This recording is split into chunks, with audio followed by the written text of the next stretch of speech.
When my stepbrother's knife pierced my shoulder, I didn't scream. I just stared at my mother, waiting for her to move, to care, to do anything. She didn't. She only sighed and said, "Marley, stop being so dramatic."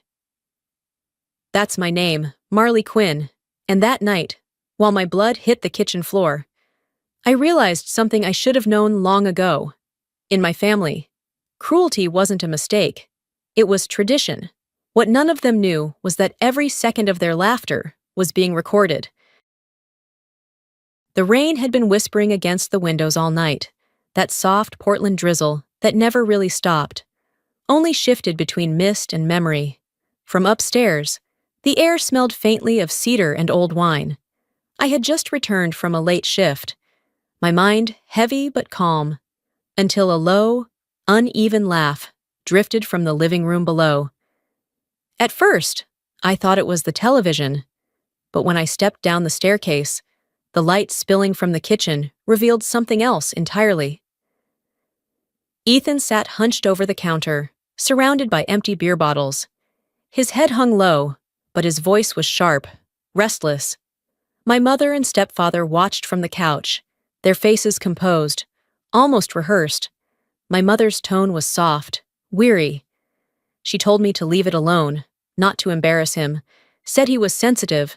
The words cut through the room colder than the rain outside. I reached for the bottle in Ethan's hand, but he jerked it back, eyes glassy, pupils drowning in something darker than alcohol. His mouth twisted into a grin that didn't belong to him. He spat out his resentment, called me self-righteous, said I thought I was better than him. Before I could answer, he stood, the kitchen light catching on the blade in his hand. The motion was clumsy, but the intent was clear. The world narrowed to the flash of steel, the quick chill that split my shoulder open, and the strange silence that followed. I remember falling, hearing the sound of glass shattering and my own breath breaking apart. Somewhere behind me, my mother's laugh, short, nervous, hollow, filled the room. She said something about me making things worse again, her voice detached, almost bored. The blood on the floor was warm against my palm. My fingers trembled, searching for the watch on my wrist. I pressed down on the side button. Echo 4 engaged. A soft green light flickered once, and the house went dead quiet, as if even the walls were holding their breath. Then everything went black. They didn't know that the silence wasn't empty. Every sound, the laughter, the slur of his voice, the weight of that moment, was already being captured, sent somewhere they could never touch. As darkness closed in, one thought steadied me. If they wanted to call it an accident, I'd let the data speak for me. 2 days after the knife, I woke in a hospital room that smelled of bleach and rain.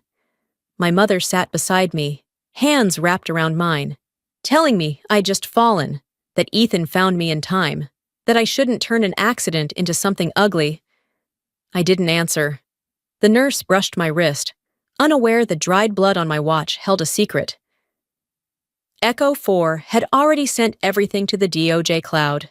The sounds, the laughter, the truth. While the machines hummed, my mind drifted back 6 months. I was working in Portland at the DOJ Forensics Lab, a job my family never understood. Mom said men didn't like ambitious women. Ethan didn't have a job at all. He drank, gambled, lived off her sympathy. Failure made him lovable. Effort made me unbearable. One afternoon, I came home and found him at my desk, my laptop open. He said he was watching something. I believed him. Until a week later, the department suspended me for a data breach. Witness identities from my case had been leaked under my login. When I told my mother, she smiled and said, maybe the time off would be good for me. It didn't take long to find the truth. Ethan owed $50,000 to an online gambling ring. A data broker named Tom Briggs had bought the stolen files from him, not realizing he'd sold the identities of protected witnesses. Reporting it would mean prison for Ethan and permanent exile for me. I printed the internal report, sealed it, and locked it in my safe. I'd learned from them how silence works, but this time, it would be legal, deliberate, and recorded. If they wanted to live inside lies, I'd let the system expose them in its own time. 2 weeks later, I drove back to Forest Heights. The house looked peaceful, polished, pretending. Breakfast smelled like burnt toast. Mom talked about her yoga group. Neil read the weather. Ethan scrolled through his phone. No one asked about my suspension. When I started to speak, Mom smiled and said peace mattered more than truth. I started watching instead of talking. Ethan took late-night calls. Mom hid unpaid bills beneath the rug. Neil avoided me like eye contact might burn. One night, I passed Ethan's room and heard him whisper, promising to send a name for cash. I recorded it. The voice on the other end mentioned the Kellerman case, the same one that had cost me everything. The next morning, I confronted Mom. She went pale, stammered that Ethan hadn't meant to, that he was only helping me with debts. I told her I had none. She sighed and said I was too sensitive. That phrase landed softer than a slap, but cut deeper. I smiled.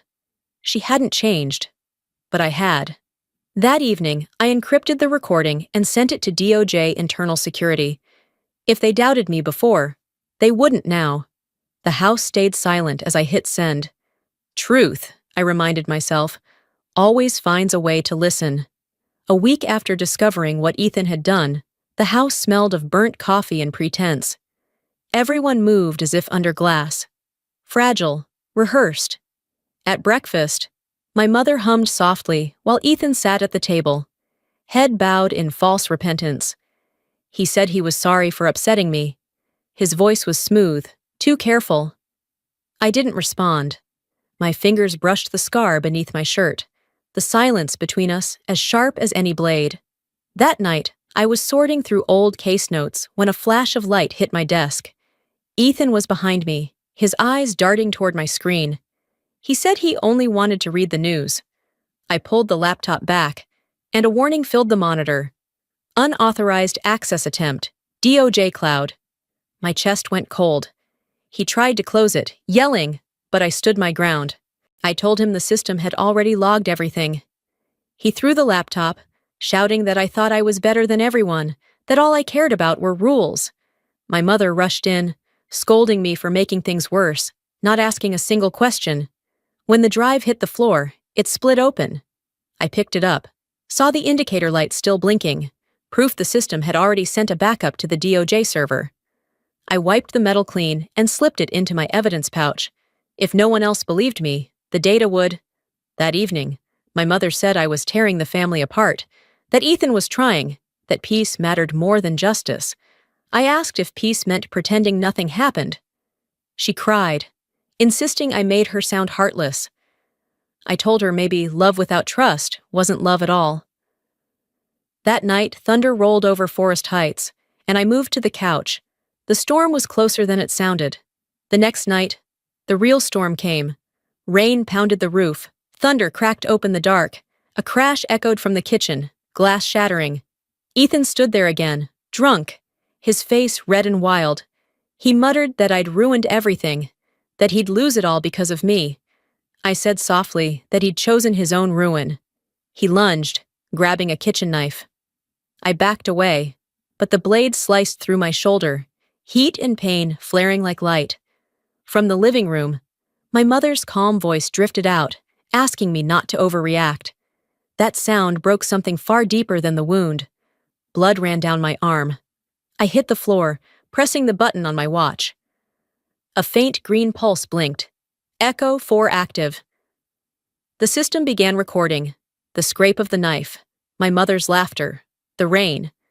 When the ambulance arrived, she took my hand, whispering that I wouldn't say anything unnecessary, right?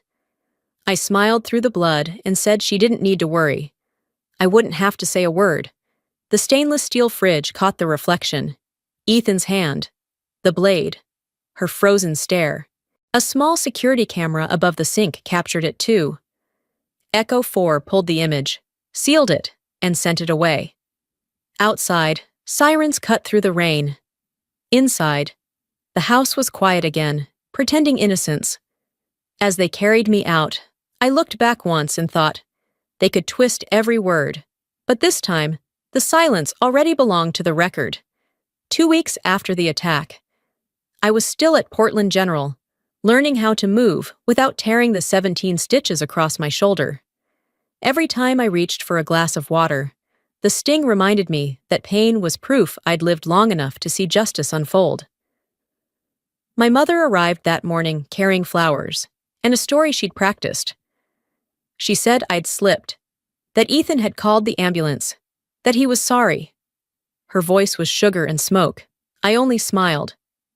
Silence unsettled her more than accusation ever could. When she left, I unlocked my work phone.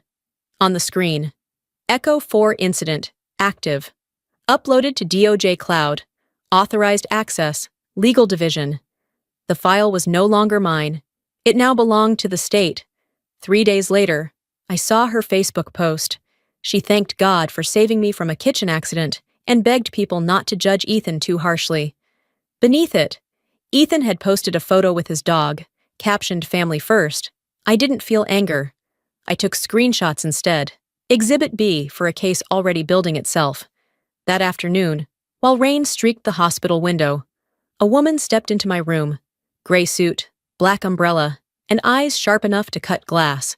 She introduced herself as Alexandra Cruz, legal counsel for the state of Oregon. She told me she'd been assigned to represent me as a government employee assaulted during active service. I said it was a family matter. She opened a red DOJ folder and said quietly, "Not anymore."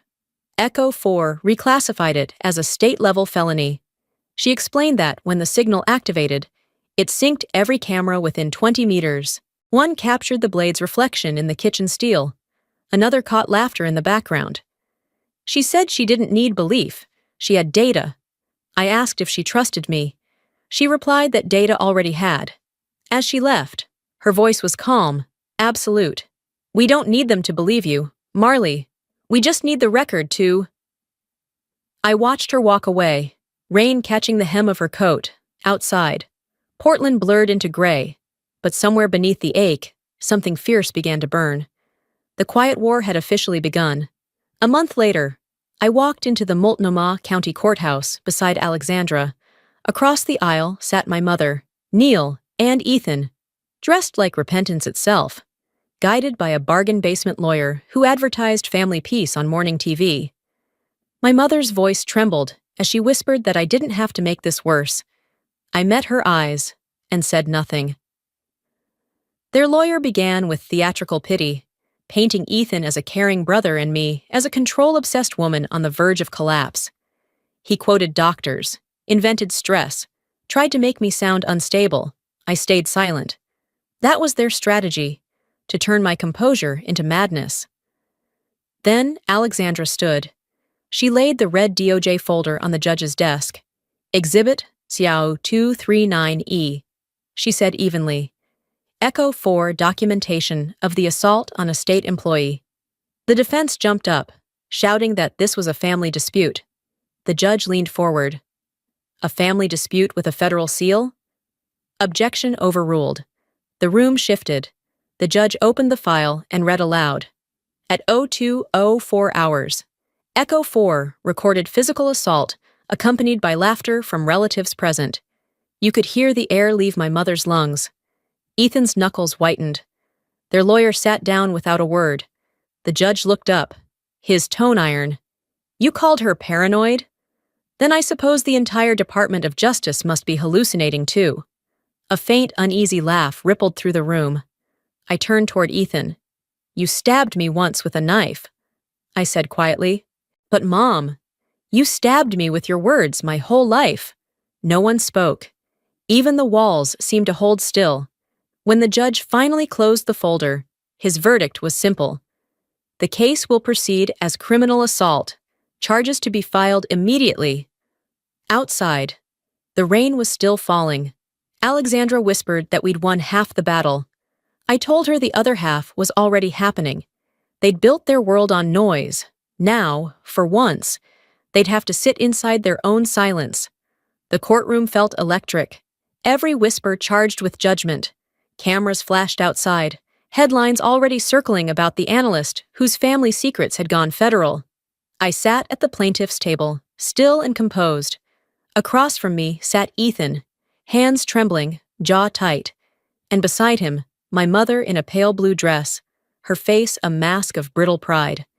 Their lawyer began his plea, calling it a tragic family accident, his voice shaking more with each word.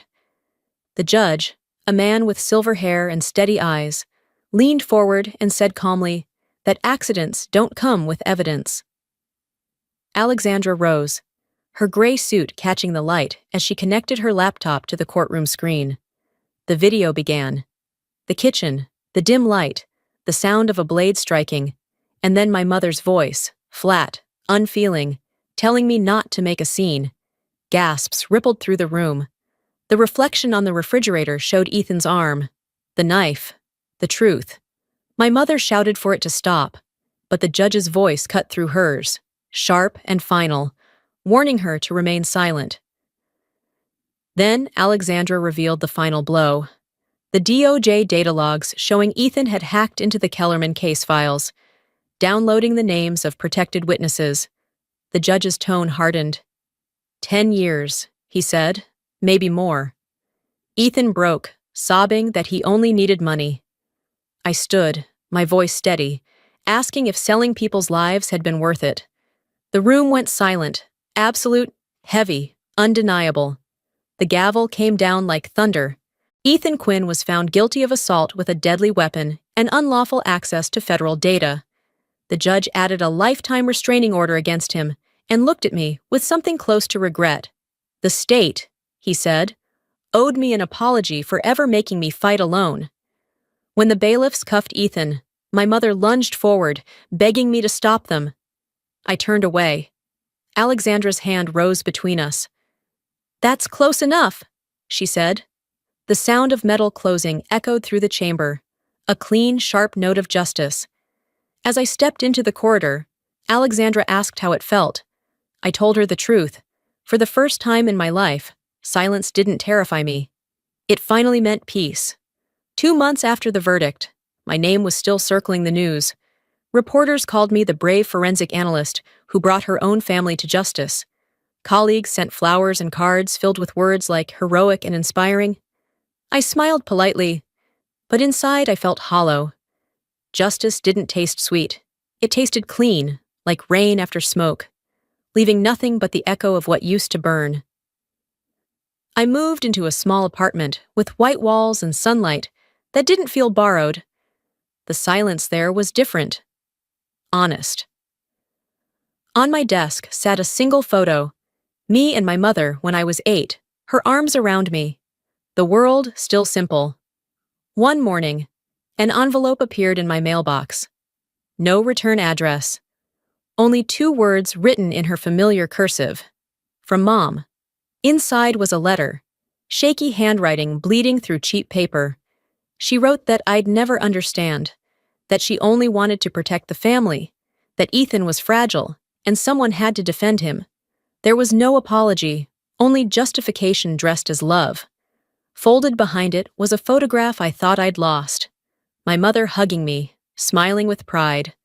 On the back, in her neat younger script, were 3 words, "My brave girl." For a long moment, I just stared at it. Maybe once she had meant it. Maybe that had to be enough. I placed the letter and photo into a fresh envelope and labeled it. Closed case, personal. Not because I forgave her, but because I was done carrying the evidence. The file slid into the cabinet, the latch clicking shut. A small sound, final and kind. The past, at last, was sealed. A year later, the lab hummed with quiet precision. No courtroom, no blood. Just the soft rhythm of machines processing strands of truth. Light reflected off the glass walls, sterile and steady. I stood at the front of the DOJ training room, leading a session for new analysts. The title on my badge read, Lead, Data Integrity and Evidence Ethics. On the table before me lay a sealed evidence bag, the kitchen knife from that night. I held it up, the steel catching the light through the plastic. I told them it wasn't just a weapon. It was a reminder that evidence doesn't lie, even when people do. The trainees watched in silence, their faces young, unmarked by betrayal. None of them asked, but I could see they knew.